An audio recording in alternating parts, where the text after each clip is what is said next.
Welcome to the Writer Reads Chronicles of a Dark God, Book 2, Dark Gods Rise, Chapter 48, Final Play. The chamber's orange light faded as the elemental creature of decay made itself a cover for the pit that housed it, trapping the odor beneath its body. The ruby remained on its stand, the myriad cracks webbing its surface in burgundy striations. These became an even darker shade around a scar so dark the red became black. Raomar beckoned the gemsmith forward. "What do you think?" he asked, despite being sure he already knew. Samuel's face fell the moment he laid eyes on the gem, but he made himself make a longer examination before shaking his head. "If I try to mend it, it will break," he stated, ignoring the sudden flash of heat from the whetstone in its pouch. Raomar sighed.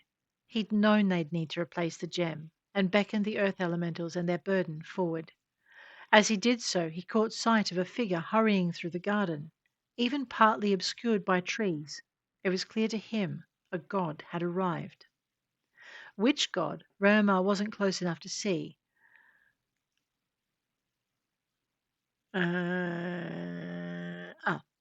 Which god, Raomar wasn't close enough to see, and it was soon apparent that the knights alongside him could not tell the new arrival was anything more than an unexpected intruder. Only Raomar's hastily outstretched hands stilled their hands before swords were drawn. Beside him, the gemsmith stirred, turning back to inspect the gem. Raomar ignored him. A second inspection would only confirm the first. There were no tools he could think of to smooth the damage that the gem had suffered, and the gods were right. It was only a matter of time before it shattered and the old one was free. The gemsmith must have come to the same conclusion because he turned from the stone and came to stand beside him. The man didn't say a word as the newly arrived deity approached. It was only as the god drew closer that Raomar had an inkling of who it was. "My lord, Adriel?" The young god nodded, and Raomar continued. He swept his hand toward the gem. "Do you have anything to suggest?" In answer, Adriel drew the scroll he'd been given from his belt pouch. "I've brought the spell we'll need in order to move the old one from one gem to another." He paused, giving Raomar and the gemsmith a curious look. "You were planning to replace this prison with another, were you not?" The way he said it, the replacement had been a foregone conclusion, and Raomar wondered who he'd been speaking to. "We were," Raomar replied. Adriel relaxed. "Then you shall have my help. You will need it. I've come from the realm of the elemental gods. They imprisoned this one before and have given us the means to do so again." He surveyed those gathered around them, noting the priests. "Are there none of my people here?" he asked. When no one answered him, he sighed and unrolled the scroll. "I will need mages who can control the arcane, the elemental, and the wild," he said. "Are any of those present?" The wizards stepped forward, identifying themselves in their areas of specialty. Of those, only two had any ability to control elemental magic. One of these was the elf lord Magrilor. "Weather and plant life," he answered when Adriel questioned him on which elements he commanded, "and occasionally metal, though the last is rare and rarely obeys." Adriel nodded. "I'm thankful that you have at least these three, no matter how slight the degree. You have been greatly honored." "I agree, my lord," Magrilor answered, bowing his head. "And you?" Adriel asked, turning to the second mage.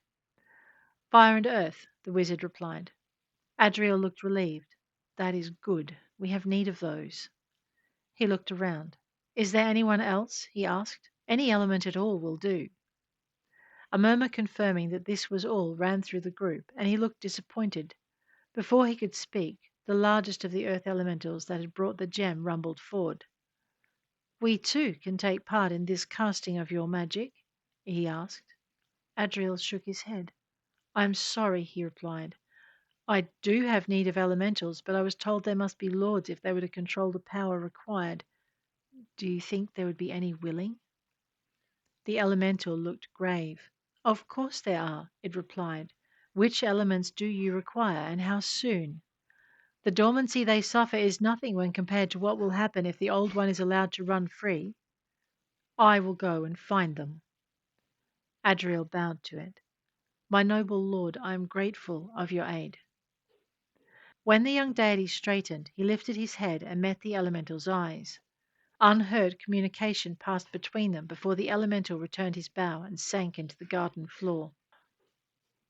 Adriel watched it go before turning to the remainder of the wizards. His voice, when he spoke, was not hopeful. Is there anyone here who works with wild magic? He wanted to know. Anyone at all? Silence greeted his request, and he sighed as though admitting defeat. Roma thought he was about to say something more when he felt movement at his back, and Alessia stepped into the god's view. Her slender figure moved with uncertain grace as she stopped and knelt before him. I handle the wild magic, she said, and all heard the power stirring in her voice as she rose from her obeisance. Looking her up and down, Adriel's eyes widened, and his jaw momentarily dropped. My lady, he began, and rapidly gained control of himself. I welcome your aid. Alessia returned his admiration with grave eyes. Thank you, my lord. From inside his prison, Walshira saw the fire in the woman's hair and roared. He reached across the distance separating him from Devarath and left a picture of her in the blood pooled at the foot of his altar. Inside the temple, another maid shrieked and died, and he chuckled. His velvety amusement leaked into the chamber surrounding the prison, making those gathered nearby glance in horrified startlement toward it. Roma saw the young god shudder and didn't blame him. He, too, felt the touch of Walshira's power leaking from the gem. Adriel caught his eye. I've felt power like that before, the young god murmured, keeping his words between them. When his gaze darkened. When the elemental lord of magic bore my sister's soul past me. His face grew hard and anger flitted through his features, and Roma suppressed another shiver. A god's wrath, no matter how quickly hidden, was nothing to be taken lightly. He jumped slightly as Adriel cleared his throat, but the god didn't seem to notice. So, the god began, what exactly do we have beyond these? The rest of the wizards and priests gathered around him, and he sorted them into categories, finding a place for each within the parts of the spell that needed performing. As they drifted into groups and worked the melodies of power through their minds, Adriel sensed a restlessness emanating from within the gem. He sent a silent wish to his pantheon for their presence, and turned to the weirds in the garden.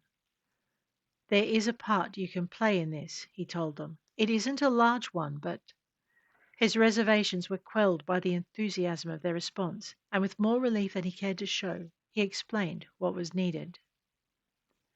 Once the ceremony had started, Walshira felt the magic grip and lift him from the center of the ruby that had imprisoned him through the fall of one pantheon and the rise of another. He saw the small and dwindling hope of breaking free of the spell's grasp and reached out to take it. More wizards died in Devarath's temple as the god scrambled for power and sustenance in his attempt to free himself. He did not scramble fast enough. His connection to the temple weakened, unable to bear his weight, and in desperation he lashed out again. Despite his desperation, despite what he had told the king, in spite of it all, he found the thought of being trapped again almost unbearable. He started to panic. In response, the wizards sang their spell more tightly around him. Those who could not sing chanted, their voices melding into a cadenced rhythm that wove ever tighter around his being. His ability to move was taken from him, and his voice robbed of its speech, and he was torn free of his ruby prison cell with barely enough time to drag his prisoners into himself before its walls vanished from around him. He struggled to break free, his dark form writhing against its bonds as he clutched his gathered souls tightly to him.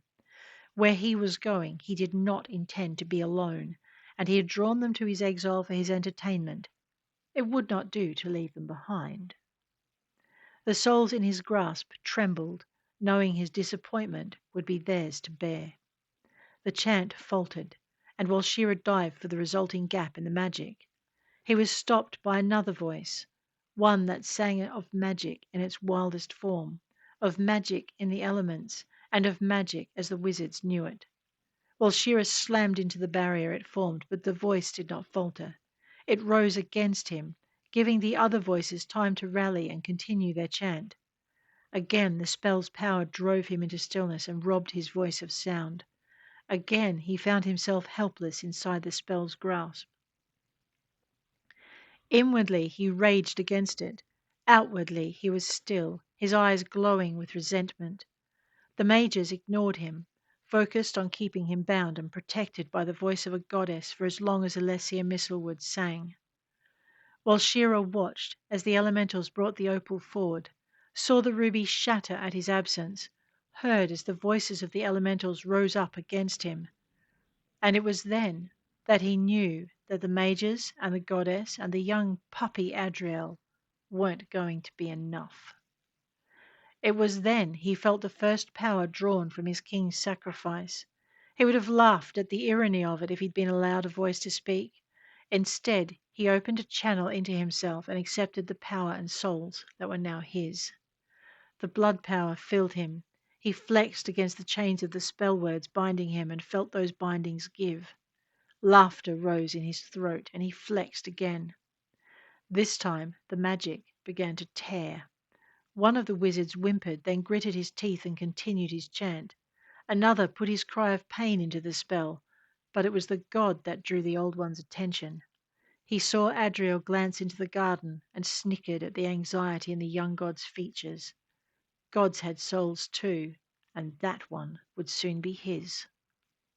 He didn't bother following that glance. He didn't need to. He knew there was no help coming for the god. He flexed once more and felt the binding fray, the beginnings of a tear threatening to free him. While Shira gathered the strength that the king's sacrifice had granted and pushed against the weakened magic, only to be met by and wrapped in another song. It was a greater song than any that had blocked him before.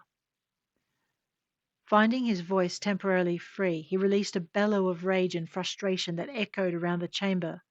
Before those echoes had died away, he realized the purpose of the new voices and their origin. He noticed also that the opal had been placed exactly so on the stand that had once held the ruby. What was left of the old gem was absorbed into it and through it until the two prisons merged into each other.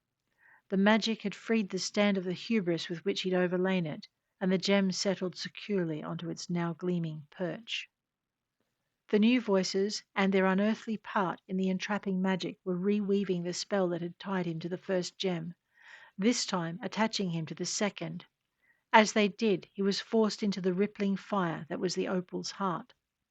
While Shira screamed denial, only to discover his voice had once again been robbed of its sound. He fought against the bonds, but they'd been strengthened and he could not prevail against them. The four new voices overlaid the chorus as well as twining through it, and while Shira recognized the sound, earth, fire, water, air, elemental lords, or he was very much mistaken. While Shira managed a twisted smile as the spell forced him the rest of the way into his new prison.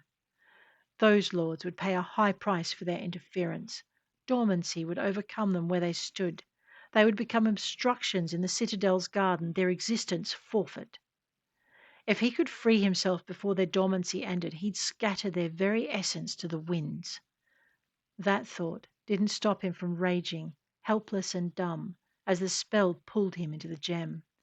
The voices faded, but that didn't stop Shira from recognizing the sounds of plants, life, death, decay, earth, metal, gem. He stopped counting. The elementals that had lent their power to the lords were of no consequence. When his king marched Toromar's legions into the citadel, when they freed him from this gem, he would have his revenge. He would twist the very substance of their beings and take their very essence for himself. They would, he decided, become his slaves, tied to his will and loathing him every second of their very miserable existences. Their loathing would feed him, as would their despair and shame as he had them destroy their closest kindred. He would also destroy the sleeping elemental lords, dissecting them chunk by chunk, grain by grain. He would. The final verse of the song fell about him. each part sung, spoken, or chanted to perfection. The words and notes closed the gem around him, and he felt its seal. The seal itself was flawless, or almost flawless. While Shira sent a tendril of curiosity to the whetstone that lay hidden in the gemsmith's pouch. The stone glowed in response, unseen and unfelt by the mortals around it, and while Shira withdrew his senses from the world beyond. That he'd been able to extend them beyond his prison walls was proof that his gamble had paid in full. The whetstone had given the wizard puppet's voice a cutting edge, creating a flaw in the perfection of the magics binding him to his prison. Trapped again, the old one looked around and found the flicker of coloured lightning comforting. When he began to stir, no one would see him and be sure. The lightning would conceal his movement. It would conceal other things as well, he thought, lightly rubbing one long taloned finger across the gem's inner surface. The faint mark it left behind would not be seen from outside the gem, not until he'd almost broken through the walls of this prison as well. He smiled to himself and traced a line of dark blue lightning into its wall, leaving a score mark behind the stretch of his talons. This was going to be easier than he'd thought.